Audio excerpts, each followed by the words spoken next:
पाक यूएई दोस्ती जिंदाबाद। सिफारती ताल्लुकात की नई शुरुआत। मुत्तहिदा अरब इमारात के सदर शेख मोहम्मद बिन जायद अल नहयान का ओहदा संभालने के बाद पहला सरकारी दौरा पाकिस्तान। वजीर आजम शहबाज शरीफ से यूएई क़यादत की मुलाकात। नायब वजीर आजम इसहाक डार और फील्ड मार्शल सैयद आसिम मुनीर भी मौजूद थे। दोनों रहनुमाओं के दरमियान वफूद की सतह पर भी मुज़ाकरात हुए। इलाकाई और आलमी उमूर, पाकिस्तान में सरमायाकारी और स्ट्रेटेजिक शराकत दारी मजबूत बनाने पर तबादला ख्याल किया गया। वजीर आजम शहबाज शरीफ ने सदर यूएई को मुअज़्ज़िज़ भाई करार दिया। कहा, शेख मोहम्मद बिन जायद अल नहयान का सरकारी दौरा नए साल की खुशियों और बाहमी गर्मजोशी में इजाफा है। सोशल मीडिया पर पैगाम में वजीर आजम ने बताया, सदर यूएई से मुलाकात निहायत खुशगवार रही। तामीरी मुज़ाकरात हुए। दो तरफा ताउन के वसी शोबों का तफसीली जायजा लिया गया। अमन, खुशहाली और तरक्की के लिए मुश्तरका कोशिशों पर इत्तेफाक किया गया। वजीर आजम ने पाक यूएई देरीना मजबूत और ताल्लुकात को काबिल फख्र करार दिया। कहा, बिरादर ममालिक के ताल्लुकात नई बुलंदियों की जानिब बढ़ रहे हैं।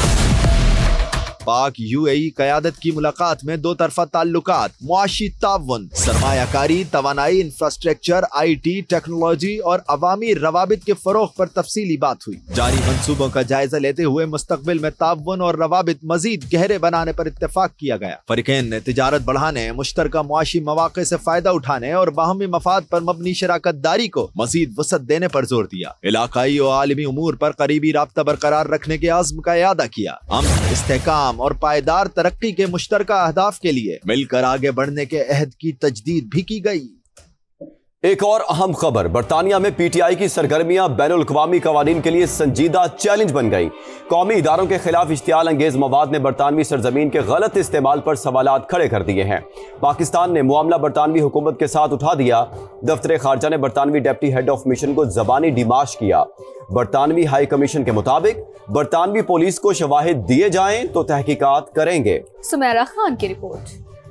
बरतानवी सरजमीन का गलत इस्तेमाल, दफ्तर खारजा ने कायम मकाम बरतानवी हाई कमिश्नर को डीमार्श किया। ब्रैडफोर्ड में पाकिस्तानी कौंसलेट के बाहर एहतजाज में इदारों के खिलाफ फर्जा सराई पर पाकिस्तान का इजहार तशवीश वाजे कर दिया कि ये आजादी इजहार राय है, न सियासी इख्तलाफ। ये बराह रास्त तशद्दुद और दहशत गर्दी पर उकसाने के जुमरे में आता है। बरतानिया अपनी सरजमीन पाकिस्तान को गैर मुस्तहकम करने के लिए इस्तेमाल न होने दे। ऐसे शरपसंद अनासिर के खिलाफ सख्त कार्रवाई की जाए। वाकया आलमी कवानीन रियासती तर्ज अमल के लिए बरतानिया के अज़्म का इम्तिहान है। बरतानिया में PTI और बैरूनी आकाओं का मुबैना गठजोड़ बैनुल अक़वामी कवानीन पर अमलदारी के लिए कड़ा इम्तिहान करार। तहरीक इंसाफ ने मज़मूम सियासी मकासद के लिए तमाम हदूद फलांगते हुए पाकिस्तान मुखालिफ एजेंडे को आगे बढ़ाया। PTI बरतानिया के ऑफिशियल एक्स अकाउंट से इंतहाई इश्तियाल अंगेज वीडियो जारी की गई। तर्जुमान बरतानवी हाई कमीशन का सारी सूरत हाल पर कहना है, बरतानिया में पुलिस और प्रोसिक्यूटर्स आजादाना काम करते हैं। बरतानिया में अगर कोई जुर्म हुआ है तो उसका मुतालिका मवाद बरतानिया में पुलिस राबता ऑफिसर को फराहम किया जाए। पुलिस जायजा लेकर किसी कानून की खिलाफ वर्जी पर फौजदारी तहकीकात शुरू कर सकती है।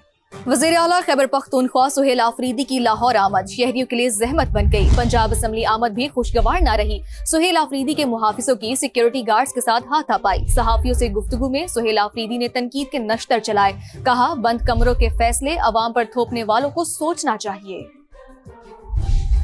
सड़कों पर यलगार, असेंबली के बाहर मारधाड़ और बदतरीन ट्रैफिक जैम में शहरी परेशान। वजीर आला खैबर पख्तूनख्वा सुहेल आफरीदी की लाहौर आमद लाहौरियों के लिए जहमत बन गई। वजीर आला सुहेल आफरीदी पंजाब हुकूमत की इजाजत मिलने के बाद पंजाब असेंबली तो पहुंचे, मगर वहां भी एक हंगामा खड़ा किया। लोगों का हुजूम साथ चलता रहा। असेंबली गार्ड्स ने रोका तो झगड़ा हुआ। वजीर आला खैबर पख्तूनख्वा के गार्ड्स ने असेंबली गार्ड्स के साथ हाथापाई शुरू कर दी।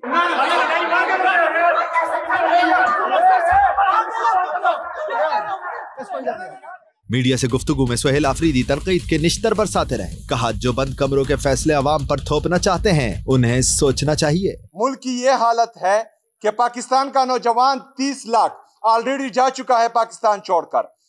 बाकी 30 लाख लोग नौजवान वो मुल्क छोड़ने के लिए दर बदर की टोकरे खा रहे हैं। अगर आज ऐलान हो कि पाकिस्तान छोड़कर कौन सा नौजवान जाना चाह रहा है तो यहाँ पर हर एम्बेसी के बाहर 2-2 करोड़ की कतारें लगी होंगी। अवाम की बात करने वाले सुहेल आफरीदी पंजाब असेंबली में PTI पार्लिमानी पार्टी इजलास में शिरकत के बाद लिबर्टी मार्केट पहुंचे तो सिक्योरिटी के बाइस रास्ते बंद करना पड़े। जिसकी वजह से MM Alam road, liberty market, jail road और गुलबर्ग के इतराफ बदतरीन ट्रैफिक जैम रहा। वज़ीर आला खैबर पख्तूनख्वा लाहौर के 3 रोजा दौरे के दौरान मुख्तलिफ तकरीबात में शिरकत करेंगे। सहाफियों और तलबा से मुलाकात होगी। कोर्ट लखपत जेल भी जाएंगे। हुकूमत पंजाब की जानिब से वज़ीर आला खैबर पख्तूनख्वा की सिक्योरिटी के फुल प्रूफ इंतजामात किए गए हैं। कैमरा और रिपोर्टिंग टीम के साथ सालिक नवाज, समा, लाहौर। मुस्लिम दुनिया की पहली खातून वज़ीर आज़म बेनज़ीर भुट्टो की शहादत को 18 बरस बीत गए। गढ़ी खुदाबख्श में पीपल्स पार्टी आज जलसा करेगी। वो जमहूरियत की अलामत, आवाम की तवाना आवाज़ और चारों सूबों की जंजीर समझी जाती थी। उनकी सिक्योरिटी और सानिया लियाकत बाग से जुड़े कई सवालात के जवाबात ताहाल नहीं मिल सके। 27 दिसंबर 2007 को क्या हुआ, उस पर नजर डालते हैं रावलपिंडी से यासिर हकीम की रिपोर्ट में।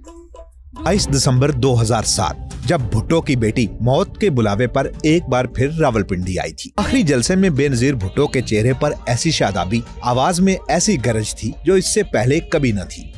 खतरे में है आपको और मुझे, इस मुल्क को बचाना पड़ेगा। वो मौत का साया था या किसी नामालूम कातिल की परछाई। जलसे के दौरान बेनज़ीर ने दूर दरख्तों के दरमियान कुछ ऐसा देखा जिसे निशानदही पर भी उनके साथी न देख पाए। उन्होंने जलसे के दौरान मुझे बुलाया और मुझे आहिस्ता से कहा कि तुम्हें सामने वो जो 2 दरख्त है उनके दरमियान कोई चीज़ नज़र आ रही है। तो मैंने उनको ये कहा कि नहीं, मुझे तो वहाँ कोई चीज़ नज़र नहीं आ रही, इसलिए कि दिसंबर के महीने में आपको पता है कि अक्सर दरख्त खाली होते हैं, पत्ते सारे गिरे होते हैं।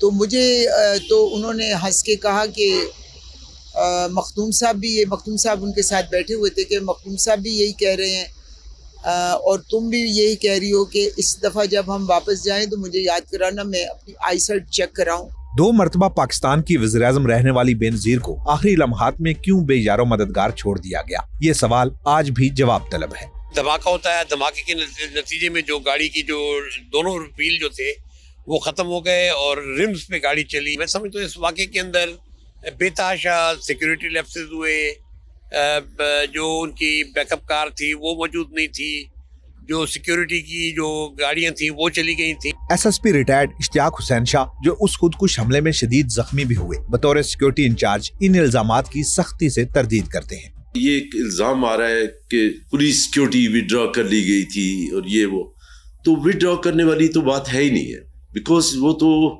डिप्लॉयमेंट आउटसाइड भी थी, इनर कार्डन भी था, सब कुछ था, तो उसको विड्रॉ वाली तो बात हो रही वहाँ पर। पंडाल से बाहर निकलते वक्त बीबी को क्लियर रूट न मिलना भी कहीं उस साजिश का हिस्सा तो नहीं था। कुछ लोग आज तक ये सवाल उठाते हैं। बहुत वहाँ जब गाड़ी में बैठ गई तो उनकी गाड़ी को वो क्लियर रूट नहीं दिया गया। अगर गाड़ी को क्लियर रूट दिया जाता तो वो गाड़ी एक स्पीड के साथ, तेज रफ्तारी के साथ वहां से गुजरती, तो उस सूरत में ये हादसा नहीं हो सकता था।